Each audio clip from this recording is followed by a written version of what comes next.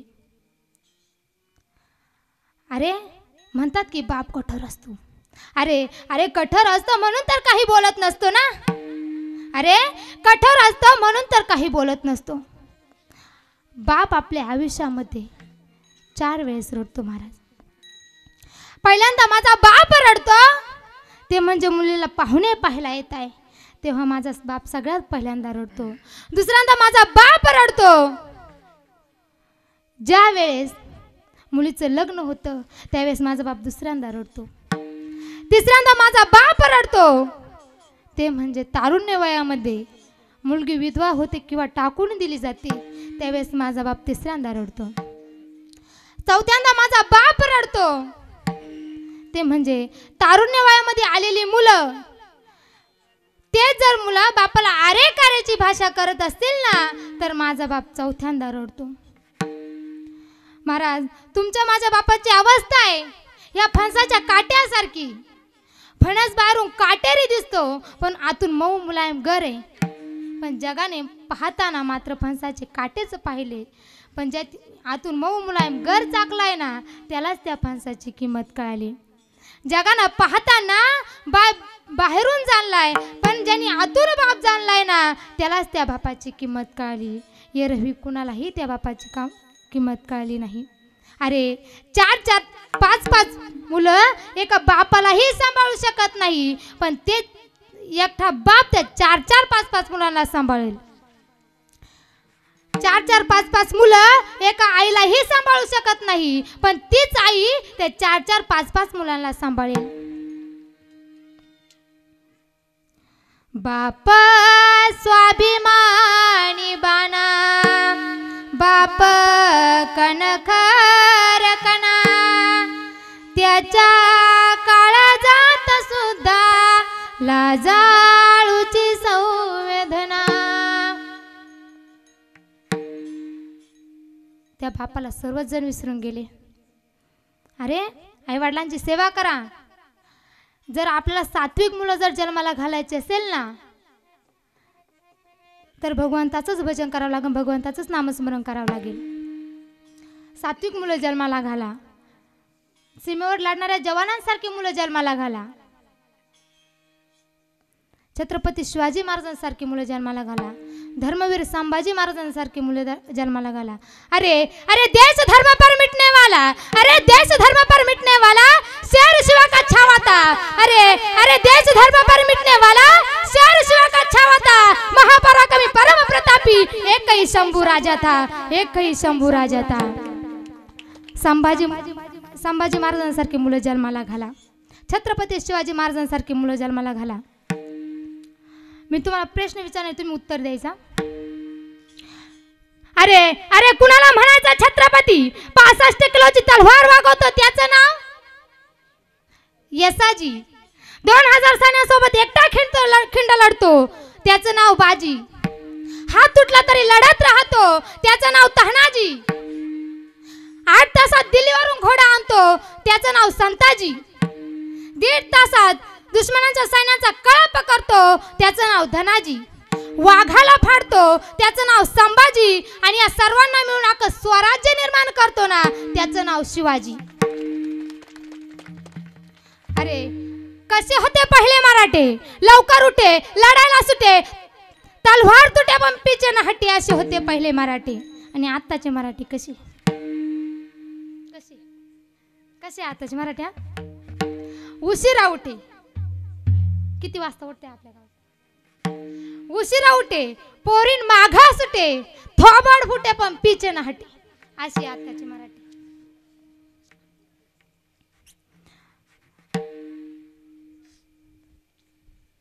ज्या वेळेस छत्रपती शिवाजी महाराजांना शहाजी राजांनी कर्नाटक मध्ये आणलं, त्यांच्या हातामध्ये भगवा दिला आणि सांगितलं, हा भगवा आपल्या महाराष्ट्राचा भगवा, हा भगवा आपल्या महाराष्ट्राचा भगवा, हा भगवा आपल्या स्वराज्याचा भगवा, हा भगवा आपल्या श्री रामाचा भगवा, हा भगवा आपल्या श्री विष्णूचा भगवा, हा भगवा आपल्या श्री कृष्णाचा भगवा, हा भगवा आपल्या श्री विठ्ठलाचा भगवा, हा भगवा रणांगणात उतरणाऱ्या जय जयकार करून घोषणा करणाऱ्या धारकांचा भगवा.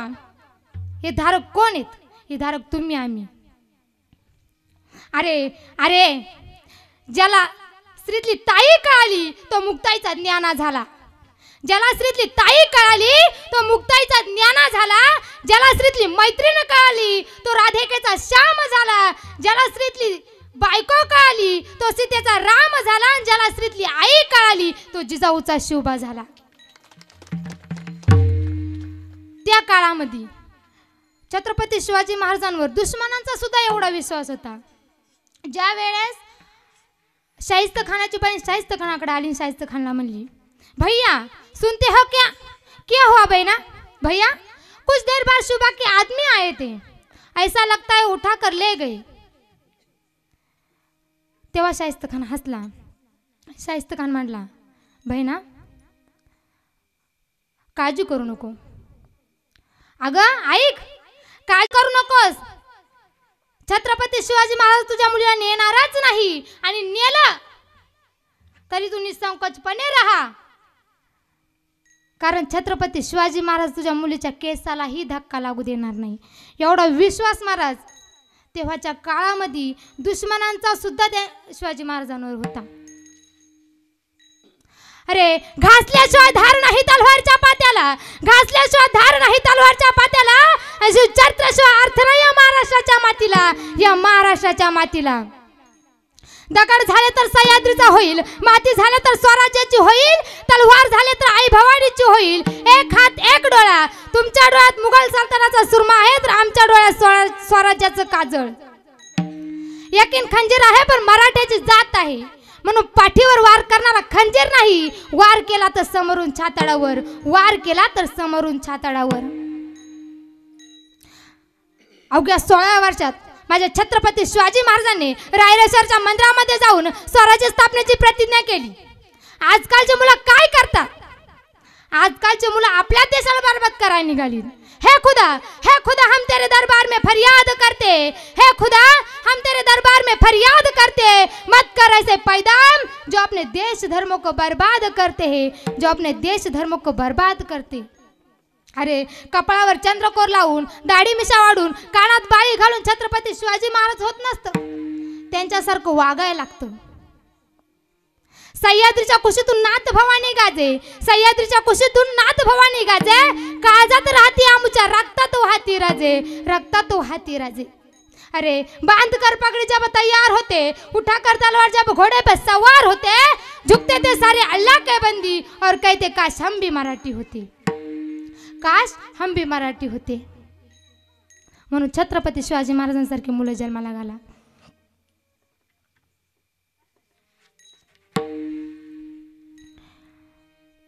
एकच राजा इथे जन्मला, एकच राजा इथे जन्मला, शिवनेरी किल्ल्यावर. एकच राजा इथे जन्मला, शिवनेरी किल्ल्यावर, किल्ल्यावर. माझ्या राजाचं नाव गाजतंय गड किल्ल्यांच्या दगडावर, माझ्या राजाचं नाव गाजतंय गड किल्ल्यांच्या दगडावर.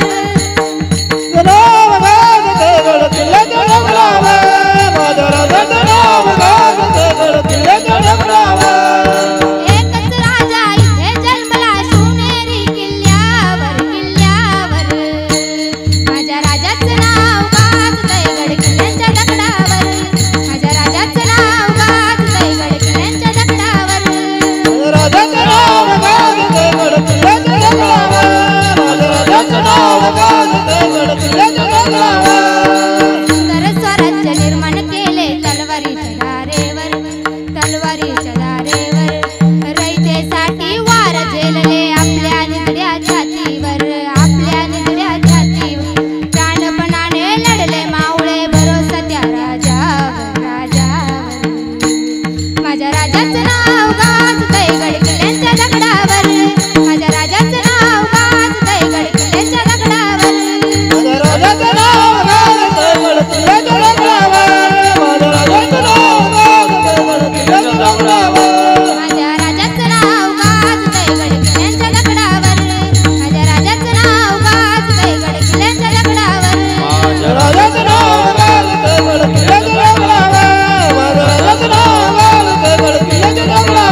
तुपाचा उजड पडला माझ्या शिवराजाचा उजड पडला माझ्या शिवराजाचा उजड पडला माझ्या शिवराजाचा उजड पडला माझ्या शिवराजाचा उजड पडला माझ्या शिवराजाचा उजड पडला माझ्या शिवराजाचा उजड पडला माझ्या शिवराजाचा उजड पडला माझ्या शिवराजाचा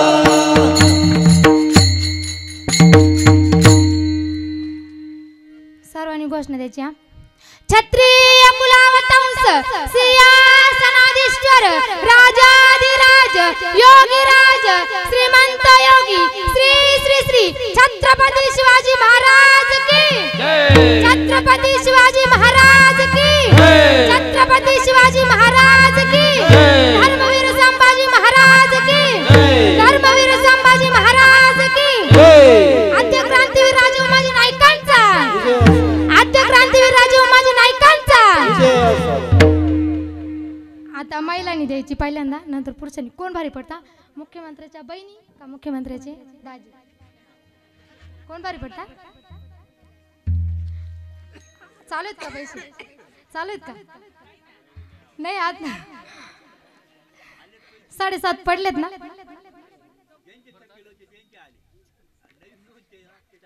आलेत ना आता 4.5 पडलेत 6 तारखेला पडले नाही तुम्हाला 4.5 पडलेत ना काहींना ज्यांचे राहिले होते ना त्यांना 4.5 पडलेत तुम्हालाही पडतील तुमचे पडले असतील आधी म्हणून तुम्ही म्हणतात नाही पडले तुम्हालाही पडतील का देतच नाही काय माहिती आता सरकारी महाराज सांगता येत नाही कधी निर्णय बदलून दे मग कोण भारी पडतं आता पहिल्या महिला छत्रपती शिवाजी महाराज की छत्रपती शिवाजी महाराज की छत्रपती शिवाजी महाराज की धर्मवीर संभाजी महाराज की धर्मवीर संभाजी महाराज की आद्य क्रांतीवीर राजे उमाजी नाईकांचा आद्य क्रांतीवीर राजे उमाजी नाईकांचा आता पुरुष मंडळ तुम्ही नाही म्हणायचं फक्त एवढे कस तुम्ही माईक मध्ये म्हणशाल ना त्यामुळं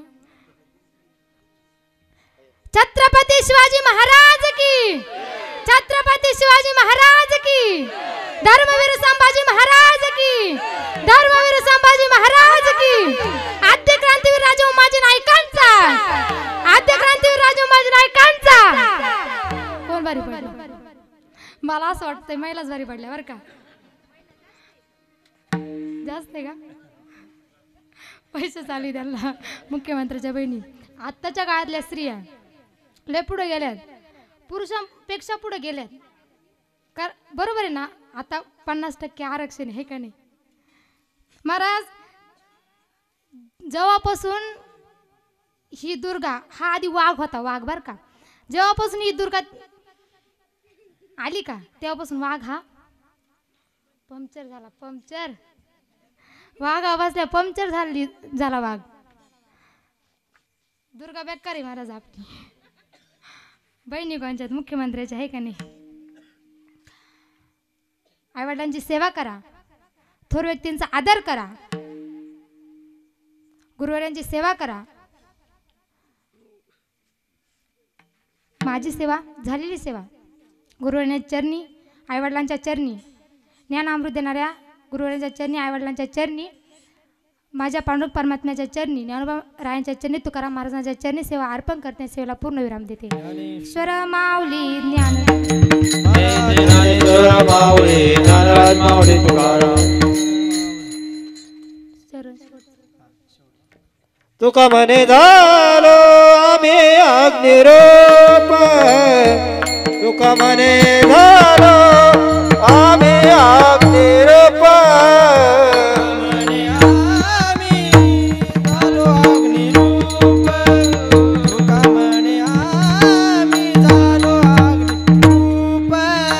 तुका म्हणे आम्ही झालो अग्निरूप तुका म्हणे आम्ही झालो अग्निरूप तुका म्हणे आम्ही झालो अग्निरूप तुका म्हणे आम्ही झालो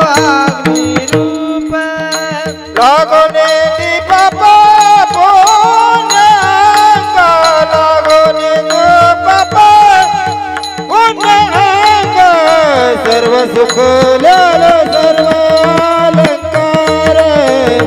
सर्व सुखल्यालो सर्वालंकार लागुने दी पाप पुण्यामा लागुने दी पाप पुण्यामा सर्व सुखल्यालो सर्व अलंकार सर्व सुखल्यालो सर्व अलंकार आनंदे निर्भर डोलत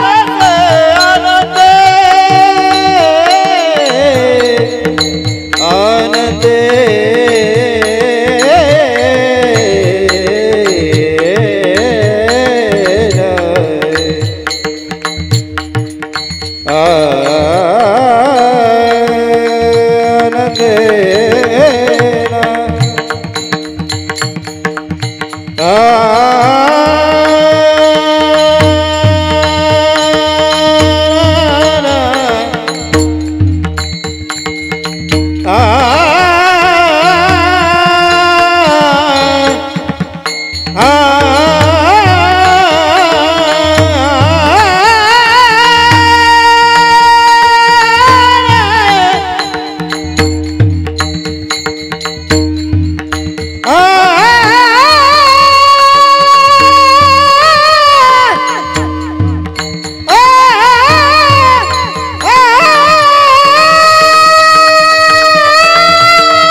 क्षमा करा दे महाराज को आयुजा